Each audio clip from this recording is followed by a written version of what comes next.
hikmataka waishur alaina min khazaini rahmatika ya arhamar rahimin. Okay. Assalamualaikum warahmatullahi wabarakatuh. Selamat petang. Okey. Hari ini adalah mata pelajaran geografi iaitu bab bumi. Bab yang kelima iaitu sambungan daripada Cikgu Suhanti yang minggu lepas. Okey, hari ini adalah bertajuk kesan pergerakan kerak bumi. Okey, kesan pergerakan kerak bumi. Okey, sebelum tu awak dah sedia dengan buku teks? Sila buka bab 5 muka surat 48. Okey, 48. Sambungan daripada Cikgu Suhanti yang minggu lepas. Okey, kesan pergerakan kerak bumi ada 4 sahaja. Okey, ada 4 iaitu pembentukan gunung lipat. Yang kedua, pembentukan gunung bongkar. Yang ketiga pembentukan gunung berapi, dan yang keempat gempa bumi. Kalau awak dapat tengok situ, semua start bermula dengan huruf G. Gunung lipat, gunung bongkar, gunung berapi dan gempa bumi. Okey? Apakah benda-benda ni? Kejap lagi kita tengok ya.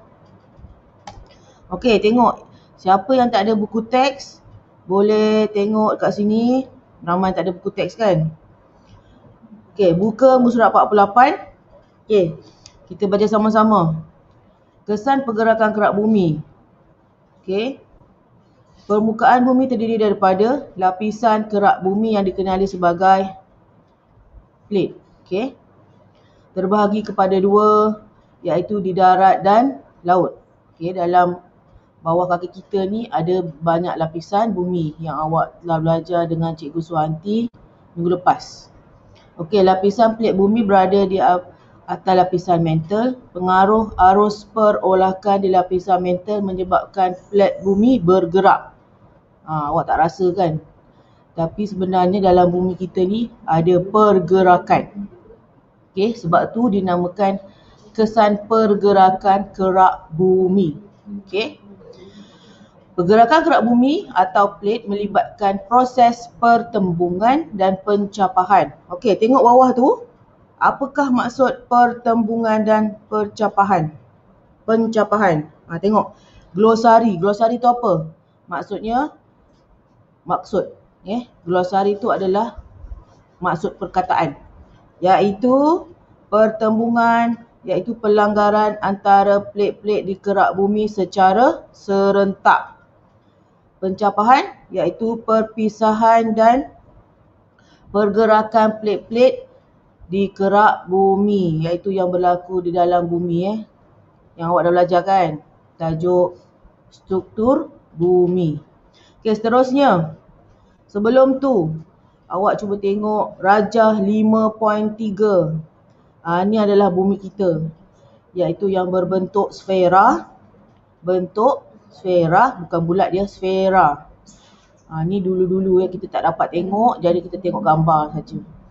Iaitu 200 juta tahun dahulu, banyak daratan daripada lautan. Apakah maksud hanyutan benua? Tengok tu Disebabkan berlakunya pencapahan atau pemisahan, jadi kedudukan benua boleh berubah, dan berubah kedudukan dan juga bentuknya. Okey. Proses ini terjadi perlahan, sangat perlahan. Jadi dia mengambil masa yang lama. Oleh itu, ini adalah kesan daripada pergerakan kerak bumi. Seterusnya, kita tengok muka surat 49. Okey. Ini adalah yang pertama, iaitu kesan pergerakan pertama, iaitu gunung lipat. Di Malaysia banyak terdapat gunung lipat. Okey, gunung lipat di Malaysia banyak. Yang awak tengok bukit-bukit gunung di Malaysia tu adalah kerana gunung lipat. iaitu pergerakan dan pertembungan plate bumi akan menyebabkan berlakunya pembentukan gunung lipat. Okey, disebabkan oleh adanya daya mampatan. Tengok gambar 5.4 tu, rajah 5.4, iaitu di mana proses daya mampatan sebelum dia ke tengah, lepas tu terjadi lipatan. Lipatan. Disebabkan lipat ada tekanan ke tengah menjadi satu bukit, gunung. Okey. Tolakan serta himpitan dua plate dari arah bertentangan akan menyebabkan kerak bumi termampat. Seterusnya membentuk banjaran gunung lipat. Contohnya apa di Malaysia? Gunung Tahan. Lagi? Apa lagi? Gunung Kinabalu dan lain-lain ya. Okey, kedua, Gunung Bongkah. Gunung Bongkah yang gambar bawah tu. Gunung Bongkah terbentuk akibat pergerakan kerak bumi yang disebut gelinciran atau sesaran, iaitu daya tegangan ya. Daya tegangan kerak bumi, jadi dia menolak kiri dan kanan, jadi ada lurah gelinciran. Tengok gambar sebelum dan selepas tu. Oleh itu, ada tanah di atas tidak rata kan. Ada gunung bongkah berbentuk macam petak-petak Gunung bongkah yang berada di atas, yang di bawah tu adalah lurah gelinciran. Okey. Okey dah, gunung lipat dan gunung bongkah. Okey. Okey, seterusnya. Muka surat 50. Okey, kesan pergerakan kerak bumi yang ketiga adalah gempa bumi. Baru-baru ni ada berlaku gempa bumi di mana? Di New Zealand. Kan? Dengan skala Richter 8.1 tak salah ya. Apa berlaku gempa bumi? Iaitu gegaran di tanah dan di laut ya. Okey. Gempa bumi berlaku apabila wujudnya daya tekanan akibat pertembungan dan himpitan antara plate. Okey, sama ada di darat atau di bawah laut. Okey, kejadian gempa bumi di dasar laut berpotensi mengakibatkan tsunami. Awak masa berlaku tsunami di Aceh sana, awak tak ada lagi kan? Awak boleh tengok di YouTube pun ada. Okey. Okey, tengok info geografi. Gelombang tsunami boleh mencapai kelajuan sebuah jet, iaitu melebihi 800 km per jam di laut dalam. Gelombang tsunami dapat menyeberangi lautan Pasifik dalam masa kurang daripada 1 hari. Laju ya. Kalau ayah awak bawa kereta 110 pun dah laju kan. Apa lagi 800 km per jam. Boleh bayang tak? Laju kan. Jadi tsunami ni kelajuan tinggi dan boleh sampai ke darat dengan cepat, yang boleh memusnahkan harta benda dan mengakibatkan kehilangan nyawa. Okey, tengok glosari tu. Magma, batuan cair yang terdapat di bawah permukaan bumi. Okey, kedua, tsunami, ombak besar. Okey, macam mana berlakunya ombak besar tu? Kita tengok gambar tu, rajah 5.8, zon gempa bumi di bawah laut. Okey. Zon gempa bumi tu, di situlah berlakunya gempa bumi. Okey, jadi dia disebabkan plate yang bergerak. Jadi air di atas dia menjadi ombak besar. Okey, boleh. Bila berlaku gempa bumi di bawah laut, jadi air tu menjadi ombak besar dan pergi ke daratan. Okey, lava pula apa? Cecair panas yang mengalir dari gunung berapi. Yang bawah tu warna oranye tu. Okey, seterusnya. Last, nombor 4. Gunung berapi. Okey, cuba kita ingat balik apa yang tadi, yang 3 kesan tadi. Yang pertama apa? Gunung lipat. Kedua, gunung bongkah. Ketiga, gempa bumi. Yang terakhir sekali, gunung berapi.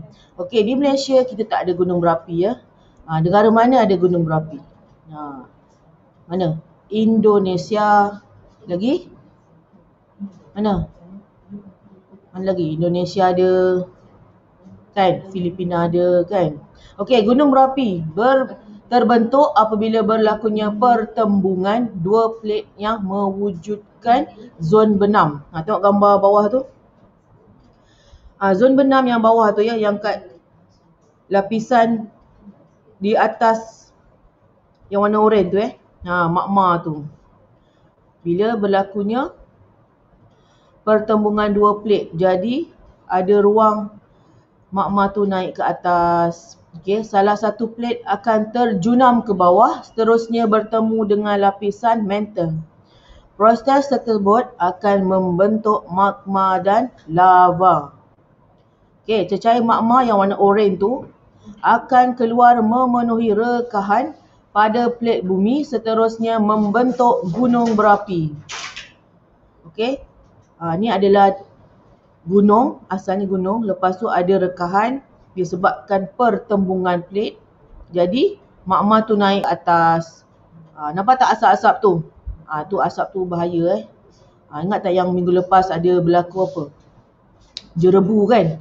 Jerebu juga boleh disebabkan oleh ni asap tu debu-debu daripada gunung berapi.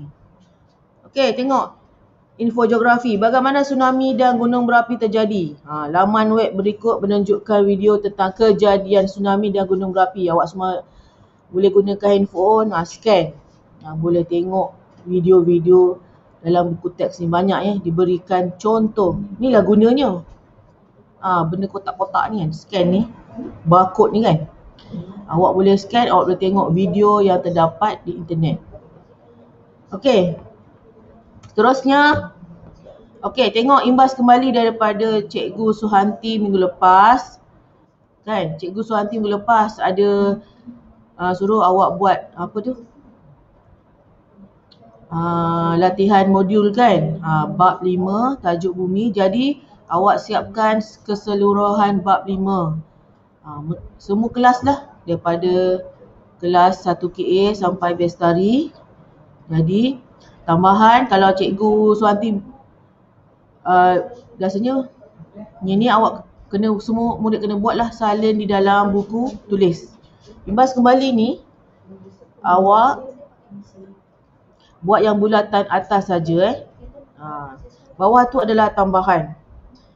Terokai maklumat lanjut berkaitan struktur bumi melalui laman web berikut. Okey, tengok imbas kembali. Iaitu yang pertama, dalam bab bumi ada 4 perkara sahaja. Iaitu yang pertama, sistem bumi. Kedua, struktur bumi. Yang ketiga, benua, lautan, laut utama dan selat. Yang terakhir pada hari ini iaitu kesan pergerakan kerak bumi. Tajuk ni awak kena hafal lah. Okey, kena mahir menengok peta. Kan? Semuanya kerja menghafal je. Okey, jadi minggu ni minggu ke-9. Awak kena siapkan nota ni salin, baca. Lepas tu awak siapkan modul. Okey, untuk kelas-kelas saya, awak boleh PM saya lah untuk tanya sebarang soalan ataupun nak tunjukkan kerja-kerja yang awak dah buat. Untuk cikgu lain, Cikgu Suhanti dan Cikgu Hasliza, awak tengok grup kelas masing-masing. Boleh? Tapi yang utama awak kena siapkan salin yang imbas kembali dan siapkan modul. Okey. Itu sahaja untuk hari ini. Sekian. Assalamualaikum warahmatullahi wabarakatuh. Terima kasih.